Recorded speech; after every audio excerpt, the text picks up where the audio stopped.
ओम नमो भगवते वासुदेवाय। ओम नमो भगवते वासुदेवाय। परम पवित्र ग्रंथ श्रीमद् भगवद गीता के चौथे अध्याय का 36वां श्लोक है। अपिचेदश पापेभ्यः सर्वोभ्यः पापकृत्तमः सर्वज्ञानप्लवनेनैव वृजिनं संतरस्यसि। अर्थात यदि तू अन्य सब पापियों से भी अधिक पाप करने वाला है तो भी ज्ञान रूप नौका द्वारा निःसंदेह संपूर्ण पाप समुद्र से भली भांति तर जाएगा।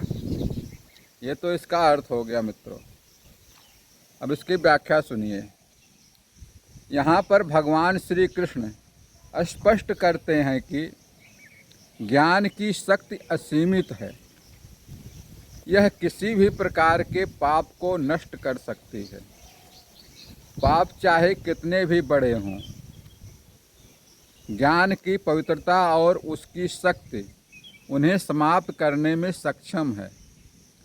पाप और अज्ञानता एक दूसरे से जुड़े हुए हैं।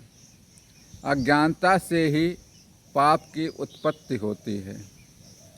जब व्यक्ति को सत्य का ज्ञान नहीं होता है तो वह अपने कर्मों में भ्रमित हो जाता है और पाप कर्म करता है।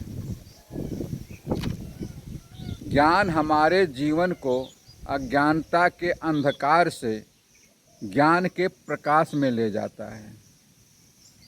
यह हमारे मन और आत्मा को शुद्ध करता है। जब व्यक्ति सच्चे ज्ञान को प्राप्त कर लेता है तो उसके अंदर की सभी बुराइयां, दोष एवं पाप स्वयं समाप्त हो जाते हैं।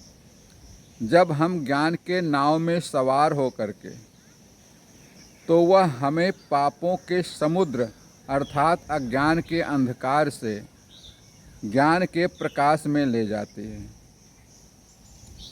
इस तरह से ज्ञान रूपी नौका हमें अज्ञानता, पाप, बुराइयां के इस पार से सच्चाई, पवित्रता एवं मुक्त के उस पार ले जाती है। भवसागर पार कराने की जिसके लिए कहा जाता है।